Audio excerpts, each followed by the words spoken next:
એક કહેવત છે કે જે બીજા માટે ખાડો ખોદે છે તે પોતા માટે અને પોતામાં જ પડી જાય છે. પાકિસ્તાન તેનું જ્વલંત ઉદાહરણ છે. આ દિવસોમાં પાકિસ્તાન આંતરિક સંઘર્ષથી પરેશાન છે. દાયકાઓથી ભારત પર આતંકી હુમલો કરતું પાકિસ્તાન હવે પોતાના જ જાળમાં ફસાઈ ગયું છે. બલુચિસ્તાનમાં ચાલી રહેલા સ્વતંત્રતા સંગ્રામે પાકિસ્તાનનો પાયો હચમચાવી નાખ્યો છે. તાજેતરમાં જ બલુચિસ્તાન લિબરેશન આર્મી એટલે કે BLA સુરાબ શહેર પર કબજો કરવાનો દાવો કર્યો છે, જેનાથી પાકિસ્તાનની ચિંતામાં વધારો થયો છે. બલુચિસ્તાન અને સિંધ પ્રાંતોને અલગ દેશ જાહેર કરવાની માંગ વધી રહી છે. દરરોજ હજારો લોકો પાકિસ્તાનના રસ્તાઓ પર વિરોધ પ્રદર્શન કરી રહ્યા છે, જેના કારણે અહીં ગૃહયુદ્ધની શક્યતા પણ વધી ગઈ છે.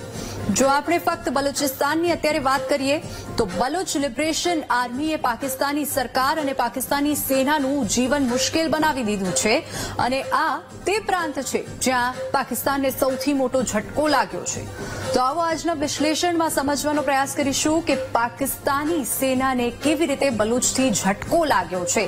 એક વિડીયોના માધ્યમથી સમજવાનો પ્રયાસ કરીશું. પહેલગામમાં થયેલા આતંકવાદી હુમલા અને પાકિસ્તાન વિરુદ્ધ ભારતની કાર્યવાહી બાદ બલુચ સેનાએ પણ પાકિસ્તાન સામે પોતાની કાર્યવાહી વધુ તીવ્ર બનાવી દીધી છે. અહીં પાકિસ્તાની સેનાને દરરોજ નિશાન બનાવવામાં આવી રહી છે, જેના કારણે તેને ઘણું નુકસાન થયું છે. બલુચિસ્તાન પોતાને એક અલગ દેશ જાહેર કરવાની માંગ કરી રહ્યો છે. હવે સમાચાર આવ્યા છે કે બલુચ સેનાએ સુરાબ શહેર પર પોતાનો કબજો કર્યો છે, જ્યાં સુરાબ શહેરના દ્રશ્યો છે. જ્યારે બલુચિસ્તાન આર્મીએ પાકિસ્તાનના સુરાબ શહેર પર હુમલો કર્યો અને ત્યાં જઈને ત્યાંની સરકારી કચેરીઓ, બેંક, ઓફિસીસ ત્યાં જઈને હુમલો કર્યો. આ ત્યાંના દ્રશ્યો છે. આવું બલુચિસ્તાન આર્મીએ એક પોસ્ટમાં જણાવ્યું છે અને બલુચિસ્તાન આર્મી આવો દાવો કરી રહી છે. અને અહીંની બેંકો અને સરકારી સંસ્થાઓ પર પણ કબજો કરી લીધો છે. હવે પ્રશ્ન એ છે, જે રીતે તાલિબાને અફઘાનિસ્તાનમાં કાર્યવાહી કરી હતી અને ત્યાંની સરકારને ઉથલાવી નાખી હતી અને કાબુલ પર કબજો કર્યો હતો, શું બલુચ સેના એ જ રીતે ઇસ્લામાબાદ પર કબજો કરી શકે છે અને તે કેટલું મુશ્કેલ છે? સૌપ્રથમ જોઈએ, ગ્રાફિક્સના માધ્યમથી સમજવાનો પ્રયાસ કરીશું કે તાલિબાનોએ અફઘાનિસ્તાન પર કેવી રીતે કબજો કર્યો અને ગ્રાફિક્સના માધ્યમથી હવે એ સમજવાનો પ્રયાસ કરીશું કે અફઘાનિસ્તાન પર કેવી રીતે તાલિબાને કબજો કર્યો છે. તારીખ અને કઈ કાર્યવાહી થઈ હતી. મે 2021 સૌપ્રથમ અમેરિકાએ અફઘાનિસ્તાનમાંથી સેના હટાવવાની પ્રક્રિયા શરૂ કરી. ત્યારબાદ જૂન જુલાઈ 2021માં તાલિબાન લડવૈયાઓએ ગ્રામીણ વિસ્તારો અને જિલ્લાઓ પર કબજો મેળવવાનું શરૂ કર્યું હતું. તો મે 2021થી આ શરૂઆત થઈ હતી આની.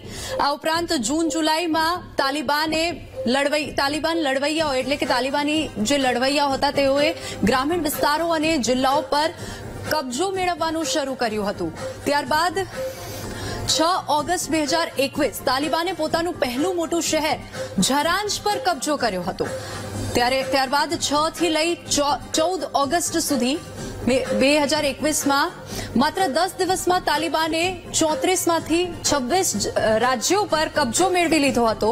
એટલે કે 6 થી લઈને 14 ઓગસ્ટ સુધીમાં તાલિબાને ઘણા બધા વિસ્તારો પર કબજો મેળવી લીધો હતો. ત્યારબાદ તાલિબાન 15 ઓગસ્ટે શું થયું હતું એ મહત્વનો દિવસ. તાલિબાન લડવૈયાઓ કાબુલમાં પ્રવેશ્યા હતા અને સરકારી કચેરીઓ પર કબજો કર્યો હતો. 15 ઓગસ્ટ એ સૌથી મહત્વપૂર્ણ દિવસ હતો, જ્યારે તાલિબાને અફઘાનિસ્તાનના અનેક જગ્યા પર કબજો મેળવી લીધો. રાષ્ટ્રપતિ અશરફ ગની દેશ છોડીને ભાગી ગયા હતા અને સરકારે વિધિવત પતન સ્વીકાર્યું હતું.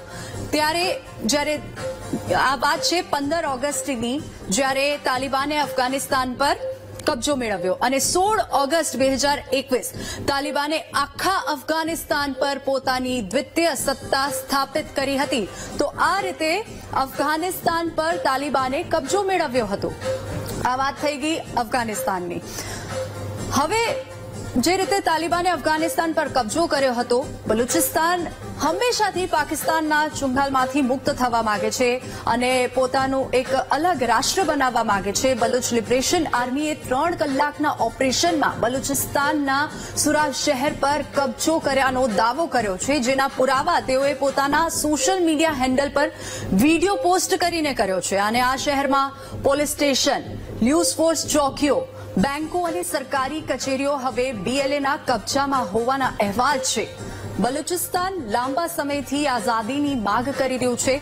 બલુચ અમેરિકન કોંગ્રેસના મહાસચિવ રઝાક બલુચે પણ ભારત અને અમેરિકાને બલુચ સ્વતંત્રતા આંદોલનનું સમર્થન કરવાની અપીલ પણ કરી હતી. હવે બીએલએના આ દાવાએ શાહબાઝ શરીફ અને આસિમ મુનીની ઊંઘ હરામ કરી નાખી છે. ધ બલુચિસ્તાન પોસ્ટે જાણકારોના સંદર્ભે દાવો કર્યો છે કે બીએલએના સેંકડો હથિયારધારી લડવૈયાઓએ સુરાબ શહેર પર હુમલો કરીને સુરક્ષાકર્મીઓને ઘૂંટણો ટેકાવવા પર મજબૂર કરી દીધા છે. ખાસ વાત એ હતી કે તે દરમિયાન પાકિસ્તાનના આર્મી ચીફ પણ ક્વેટા શહેરમાં હાજર હતા. હવે કયા શહેર પર બલુચ આર્મીએ કબજો મેળવ્યો છે અને એ કેટલું મહત્વનું શહેર છે, આવો ગ્રાફિક્સના માધ્યમથી એ સમજવાનો પ્રયાસ કરીશું. તો બલુચ આર્મી માટે સુરાબ પર કબજો કેટલું મહત્વનું છે એ સમજવાનો પ્રયાસ કરીશું. સુરાબ શહેરનું મહત્વ વ્યૂહાત્મક દૃષ્ટિકોણથી ખૂબ જ ઊંચું છે અને બલુચ માટે આ ખૂબ મહત્વપૂર્ણ વિસ્તાર છે. બલુચ આર્મી માટે સુરાબ શહેર એક મહત્વપૂર્ણ વિસ્તાર છે. પોલીસ સ્ટેશનો, બેંકો અને સરકારી કચેરીઓ પર કબજો કરી લેવામાં આવ્યો છે. આ ઉપરાંત બલુચ આર્મી માટે સુરાબ કેટલું મહત્વનું છે એની વિગતો આપણે અત્યારે જોઈ રહ્યા છીએ. બલુચિસ્તાનની રાજધાની ક્વેટાથી માત્ર 150 કિલોમીટર દૂર છે સુરાબ શહેર. બલુચિસ્તાનની જે રાજધાની છે તેનાથી માત્ર 150 કિલોમીટર દૂર છે અને ક્વેટા કરાચી હાઈવે પર સ્થિત છે. એ મહત્વપૂર્ણ મુદ્દો અહીંયા જોવામાં આવી રહ્યું છે, કારણ કે પાકિસ્તાન માટે કરાચી ખૂબ મહત્વપૂર્ણ વિસ્તાર છે અને આ હાઈવે ચીન પાકિસ્તાન ઇકોનોમિક કોરિડોર માટે જીવન રેખા સમાન છે, જેના થકી ચીન પાકિસ્તાનને ખૂબ મદદરૂપ સાબિત થાય છે. પરંતુ એ જગ્યા સુરાબથી ખૂબ નજીક છે. આની અસર પાકિસ્તાનના આર્થિક પ્રોજેક્ટ્સ પર સીધી પડશે અને ચીન કદાચ પોતાને પાછળ ખેંચી શકે છે પાકિસ્તાનની મદદ કરવાથી. તો આ વાત થઈ ગઈ કે સુરાબ કેટલું મહત્વનું છે બલુચિસ્તાન માટે. પાકિસ્તાનથી બલુચિસ્તાનની આઝાદી માટે લડી રહેલા સશસ્ત્ર જૂથ બલુચ લિબરેશન આર્મીએ પાકિસ્તાનના સુરાબ શહેર પર કબજો તો કરી લીધો છે. બલુચ લડવૈયાઓનું કહેવું છે કે આ શહેર માત્ર 3 કલાકના ઓપરેશનમાં કબજે કરવામાં આવ્યું છે.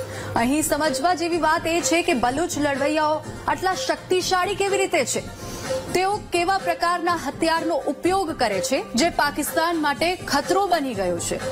તો ગ્રાફિકલી એ પણ સમજવાનો પ્રયાસ કરીશું કે બીએલએ શું છે અને બલુચિસ્તાન આર્મી પાસે કયા કયા હથિયારો છે જે તેને શક્તિશાળી બનાવે છે પાકિસ્તાન કરતા પણ. તો બીએલએ શું છે સૌથી પહેલા એ સમજવાનો પ્રયાસ કરીશું. બલુચ લિબરેશન આર્મી એટલે કે બીએલએ ધ બલુચિસ્તાન માં સક્રિય છે અને બલુચિસ્તાનમાં એક સંગઠન તરીકે એ સક્રિય છે. ઉદ્દેશ્ય શું છે એનો? તો ધ બલુચિસ્તાનની સ્વતંત્રતા અને બલુચ લોકોની પાકિસ્તાનથી સ્વતંત્રતા એ તેમનો ઉદ્દેશ્ય છે. બીએલએનો આરોપ એ છે કે પાકિસ્તાન તેના કુદરતી સંશોધનોનું શોષણ કરે છે, એટલે કે પાકિસ્તાન બલુચિસ્તાનમાં તેના કુદરતી સંશોધનોનું જે છે તે શોષણ કરે છે ને પાકિસ્તાની સેના બલુચ લોકોને બળજબરીથી ગાયબ કરી દે છે.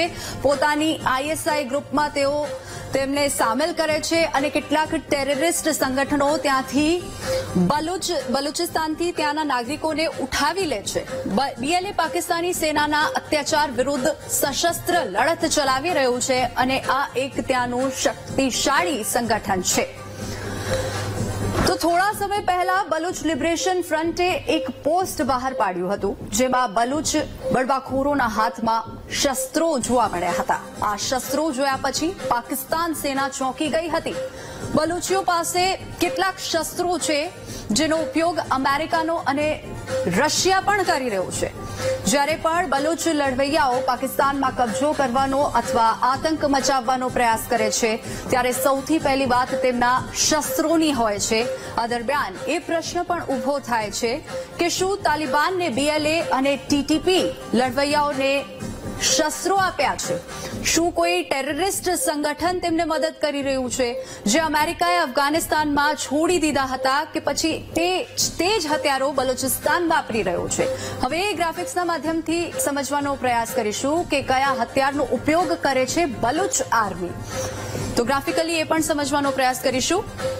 બલુચ લડવૈયાઓ પાસે અમેરિકન અને રશિયન સેના જેવા હથિયાર છે અને આ જ હથિયાર જોઈને પાકિસ્તાનની સેના જે છે તે ચિંતિત થઈ ગઈ છે।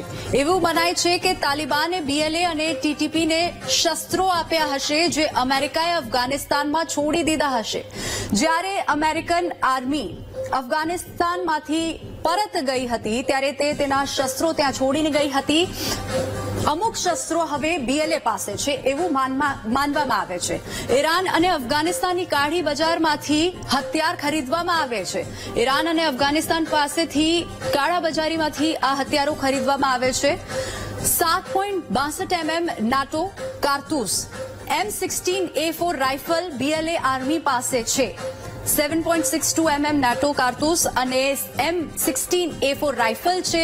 આ ઉપરાંત કયા કયા હથિયારો છે એ પણ આપણે જોઈ લઈશું। ખભા પરથી ચલાવતું રશિયન રોકેટ લોન્ચર જે 1961 થી પ્રચલિત છે એ પણ BLA આર્મી પાસે છે જે BLAને શક્તિશાળી બનાવે છે।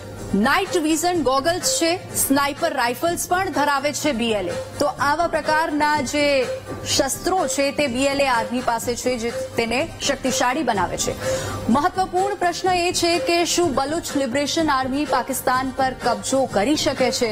તમને જણાવી દઈએ કે તાલિબાન અને બલુચ આર્મી વચ્ચે મોટી તફાવત છે। જ્યારે તાલિબાન પાકિસ્તાન પર કબજો કરવા માટે લડી રહ્યા હતા ત્યારે બલુચ આર્મી ફક્ત બલુચિસ્તાનને પાકિસ્તાનથી મુક્ત કરવા માટે લડી રહી છે। બલુચ આર્મીનું ધ્યાન ફક્ત બલુચિસ્તાન અને તેની રાજધાની ક્વેટા પર છે। આ ઉપરાંત પાકિસ્તાનની સેના અફઘાનિસ્તાન કરતા ઘણી વધુ સજ્જ અને વ્યૂહાત્મક રીતે મજબૂત છે। સૌથી મહત્વની વાત એ છે કે બલુચ આર્મીને પાકિસ્તાનમાં કોઈ પણ રાજકીય પક્ષનો ટેકો નથી। આ ઉપરાંત તેમના શસ્ત્રો પણ સેનાના શસ્ત્રો સાથે તુલનાત્મક રીતે ક્યાંય નથી પહોંચી વળતા।